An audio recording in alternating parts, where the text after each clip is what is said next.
Greetings fellow 50p collectors, Coin Snatcher here, and another video update for this evening.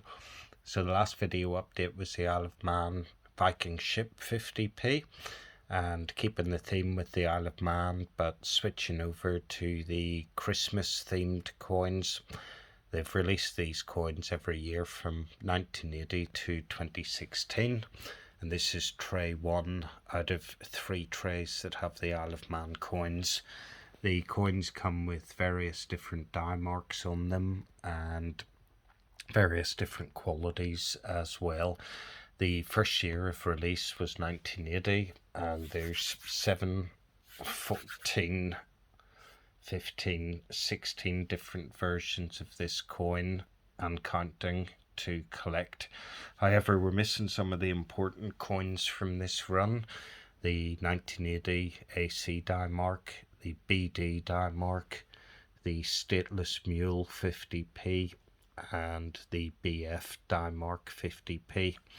So this is a video that I've been waiting quite a while to do, and tonight it finally happens, because the coin that has arrived is indeed an Isle of Man Christmas 50p, and it is indeed the 1980 50p.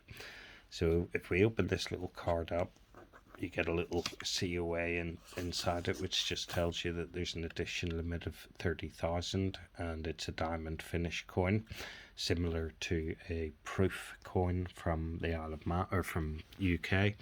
And we can see here we have a nice example of the 1980 coin. And importantly, if we zoom in on it, we can see that we have the BF die mark. So that limits it down to possibly one of 2 different coins, either the standard BF die mark or the coin that is known as the Stateless Mule. It's called the Stateless Mule 50p because all the other 50p's, the script around the obverse of the coin is Isle of Man Elizabeth 1980, whereas the Stateless Mule coin is missing the Isle of Man script. So in effect, a coin was produced which wasn't designated to a country. So the only way we'll know if this is the Stateless Mule coin is to have a look at the obverse.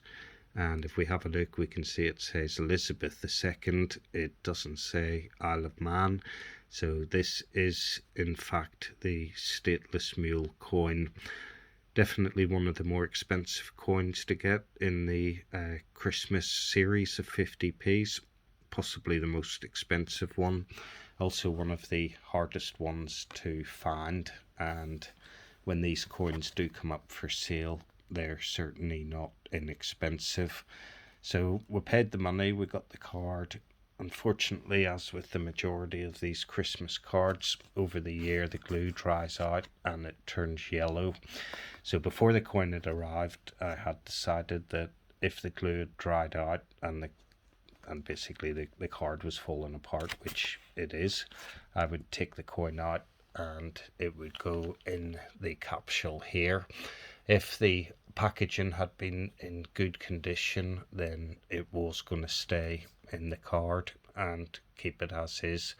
So I'm going to pop this out of the card. It should only take 2 seconds, bear with me. Okay, so it has been liberated from its packaging without damaging the packaging and without damaging the card either. It just literally just fell out of that gap. We've popped it in the capsule where it's now going to live out the rest of its days in my collection. And just one more little zoom in there just to see the BF die mark. Waited a long time to see this die mark in the collection, so really happy that it's finally arrived. And if we pop the lid on this and then just flick it over, we can see it's Elizabeth II 1980.